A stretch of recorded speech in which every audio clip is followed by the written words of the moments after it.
influencing pop culture, politics, and everything in between, taking you ringside as we discuss the crazy world that is professional wrestling. This is Going Ringside.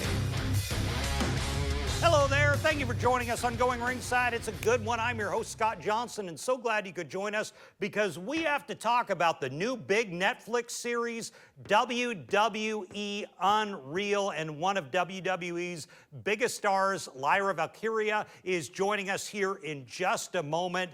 This new show on Netflix is a big, let's just say, project for WWE that's getting a lot of debate. People can't believe they're doing it.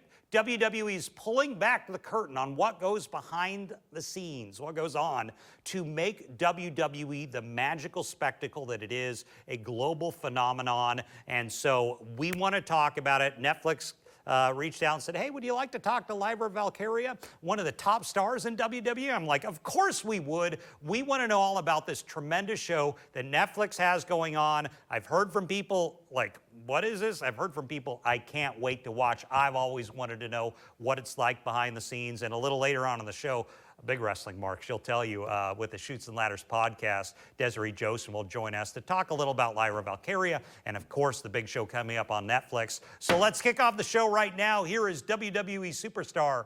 This is Lyra Valkyria. Well, we're here and excited to be joined by Lyra Valkyria. Lyra, thank you for joining us on the show today. No, of course. Hi, Scott. How's it going? Good. So glad you could be with us. WWE Unscripted on Netflix. A lot of viewers that we have may not have seen it before. This is unlike anything pro wrestling has ever done before. Yeah, definitely. It's crazy, really, now that we're pulling back the curtain. And I completely understand there's such a demand for everyone wants to know how we put all this stuff together. Who are we behind the scenes? Yeah, the world got a very good insight into who I am. They did. I mean, what do you think of this? Was there a debate in the wrestling world for going into doing something like this? We've never seen it to this level before. Yeah, I don't even know how I feel about it, to be honest. Really? Yeah, it's strange. Like, we're so in control of how we want to come across in everything else we do. So it's strange. Like, I'm so used to, like, the whole reason I am Lyra is because of I'm someone on the show, and that's who I choose to show the world. So to have had, a camera, right after a very huge moment that didn't necessarily go my way. So to be speaking as Aoife is really weird. I'm sure. I mean, the first thing in the commercial is Paul Heyman saying, I don't like this idea. I mean, that pretty much tells the viewers right there, not everyone's on board. No, like I don't know if I'm on board. We did that SummerSlam interview like months ago now, and I've been like, oh God, I don't know how that's gonna come across when this all airs. Because I don't know, I like to feel in control of what I put out there. It's all thought of. It's all like it's everything to us is like what we do on TV. So to have all these cameras in the back now, it's really raw, and you get an insight into so much that goes on behind the scenes that, like, we might not necessarily want you to see. There's a fascinating quote from Becky Lynch in the commercial where she says, my son said my dad has a fake injury, and like living in that world is unique, is it not? It is. It's so unique, but like you go through, like, even look at the lengths that Seth went to in his injury, like to protect it, and we want, like, the whole reason for what we do is to suspend disbelief and let you buy into what we're putting out there. So I completely understand people not wanting to pull back the curtain too much, but I guess it's just the era we're in, and this is where we are and what we do now, and like, there's such a demand for it, like the amount of people that have connected with me. But then the other side of it is our whole point is to make a connection with people, and people seem to have connected with me over season 2 of Unreal, so I guess that's a very good side of it as well. Well, Lyra Valkyria, WWE Superstar Unreal, thank you so much for joining us and talking to us about the big show today. No, of course, thank you.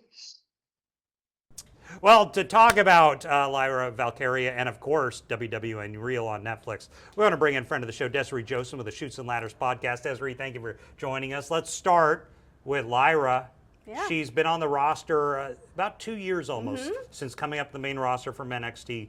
What are your thoughts on Lyra? Do you think she's going to have a big 2026? I think so. She's very promising. She is already the first women's IC title holder, tag team with Becky, with a feud with Becky. Now she's with Bayley. We also got to talk about Unreal. When I said it, the first thing she goes is, "Oh, I love that show."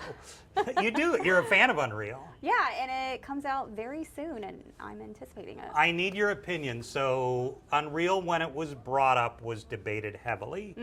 Is WWE going too far with being real or not? What's your opinion here? Because they are breaking down the curtain. They are breaking kayfabe. In every way, yeah. And we are looking behind the curtain, and this is something that I know that is heavily protected for many years, but I love knowing the behind the scenes. I want to know their personalities. I want to know the production behind those matches. This seems to me like the type of thing Jim Cornette would hate. Absolutely, yeah. Just, you're ruining the mystique of the business. It's been ruined in some regard for 30 years since Vince in, I want to say 97, did his famous statement that we're sports entertainment. And I'm not here to debate if it's wrestling or sports entertainment. But Triple H was doing those news conferences after PLEs. I think Cena, I want to say, did a press conference where he was saying why we did it the way we did it. Has that ruined it for you? I enjoy those. You do? I do. And you're the diehard who's online. I am a super fan, watching since I was a baby. Yeah. I watch it all, and I appreciate it. I understand now. I get the physicality is real, but some of it is predetermined. So you don't think it'll ruin things? No, I love it. Who do you think watches Unreal? Do you think it's the diehards like you and me, or do you think the average fan would see it? Who's maybe, because a lot of people have seen WWE on Netflix being reintroduced to it on Netflix. Yeah. Do you think those casual fans would like it or not? I think so, and I think it's going to bring a new audience too, to be like, what is this wrestling about? And then once they really see what really goes into it, they're going to become a fan. And I don't know, are they putting them in the writers' rooms? Yeah. What do you think of that? Like, that is the sacred area as it gets in pro wrestling. I'm going to tell you, that is a dream job. That is a dream job? Yes, is to write and just be a part of creative, or at least just sit in that room and be a fly on the wall. But I did not expect them to go that far. They go into the writer's room of just breaking down every storyline and last-minute picks. The fact that they gave me Lyra, were you kind of surprised by that to promote Unreal, or do you think she could possibly have a major role in She this could type be of in it. I'm curious to see how that plays out with her. Well, Desiree Joseph, where do people find Shoots and Ladders? On YouTube, Instagram, and Spotify. Desiree, thank you for joining us Thank again on you. the show. And thank you for joining us on this episode of Going Ringside. We'll see you back here next time. This has been Going Ringside with The Local Station, brought to you every Wednesday on your favorite podcast player, on News4JAX Plus, as well as the News4JAX YouTube channel.